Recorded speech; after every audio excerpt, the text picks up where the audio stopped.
అమ్మ ఇంకొకటి ఏంటంటే, కొంతమంది దేవుడికి సంబంధించిన ఏమన్నా దేవుడి పాటలు విన్నా, లేకపోతే దైవ దర్శనానికి వెళ్ళినా కూడా తెలియకుండానే ఒక భాగోద్వేగానికి గురవుతారు. ఎందువల్ల కలుగుతుంది అట్లా? అంత ఎమోషనల్ అయిపోతుంటారు కదా. ఎందుకంటే భగవంతుడి మీద భక్తి, ఆయన మీద ఉన్న ప్రేమ, ఆయన మీద ఉన్న విశ్వాసం, అది మనకు తెలియకుండానే వ్యక్తపరచుకోవటం అన్నమాట. కాబట్టి అది ఒక భావోద్వేగానికి మీరన్నట్టు లోన్ అవుతాం. లోన్ అయినప్పుడు ఆటోమేటిక్గా మనకి ఒక ఆనందం, పులకింత అంటారు, ఆ పులకింత కలిగి కళ్ళముటే నీళ్లు గారటం. తర్వాత కొంతమంది పూనకం కూడా వస్తుంది కొంతమంది దైవభక్తి గురించి. అంటే అది భావోద్వేగమే. భక్తి ఎక్కువని కాదు, ఒక ప్రేమ, ఒక పిచ్చి ప్రేమ.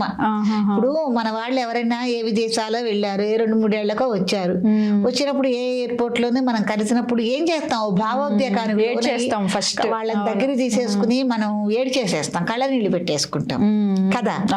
అట్లాంటి వాళ్ళని మనం అన్ఎక్స్పెక్టెడ్ గా చూసినా కదా. కాబట్టి ఇది కూడా భగవంతుని మీద ఒక భక్తిని, మనలో ఉన్న భక్తి ఆటోమేటిక్ గా బయటపడే చర్య. అందుకనే దర్శనానికి వెళ్ళినప్పుడు గానీ, ఏదైనా విన్నప్పుడు గానీ మనం తెలియకుండానే అట్లా అయిపోతుంది. ప్రతి ఒక్కళ్ళకి ఉంటుందమ్మా. ప్రతి ఒక్కళ్ళకి ఏదో టైంలో జీవితంలో అనుభవించే ఉంటారు.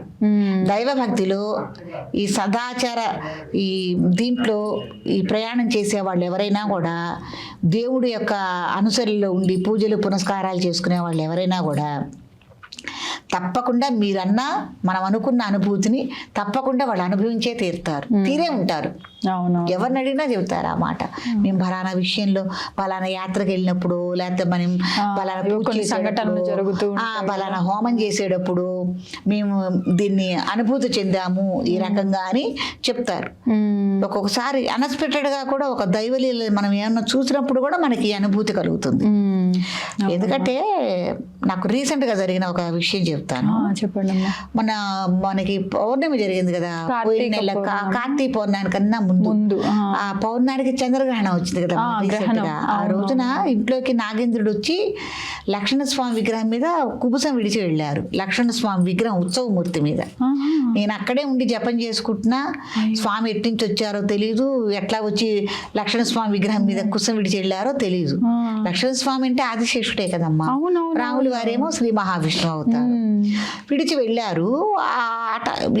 ఆ టైంలో మరి రాత్రి 1 గంట దాకా నేను జపం చేసుకుంటూ కూర్చున్నా. చంద్రగ్రహణం కదా, 11 ఆ ప్రాంతం దగ్గర నుంచి ఎట్నుంచి వచ్చారు.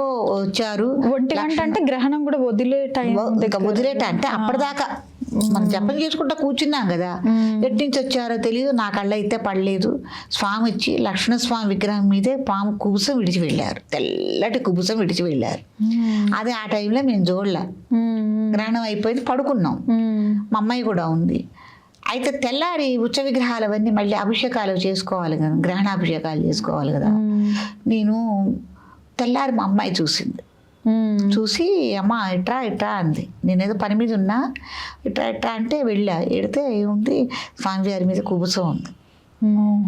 అసలు చూడగానే ఎట్లా అనిపించింది మీకు? ఏంటంటే అదండి ఆటోమేటిక్ చర్య కదా, అనుకోనిది క్షణాల్లో కలిగిన చర్య కదా. చూడగానే అసలు ఆ భావోద్వేగము, రోమాలు నిక్కపొడిచి, తల్లో రోమాలు కూడా నిక్కపొడిచి అసలు పడిపోతామా అన్నంత స్థితి అని మీరన్నట్టు భావోద్వేగం. అవును, అట్లా అందరికీ జరగదు కదా, అంత విచిత్రం ఏంటి? లక్ష్మణస్వామి విగ్రహం మీదే ఇట్లా స్వామి చేయటం ఏంటి? ఫోటోలు కూడా ఉన్నాయి నా దగ్గర, మీకు నేను చూపిస్తా వీడియో కదా. కాబట్టి ఇట్లాంటివన్నీ అనుభూతులు. అవును, అవి ఎవరు చెప్పలేరు, ఎవరికి వాళ్ళే వాళ్ళ సంఘటన.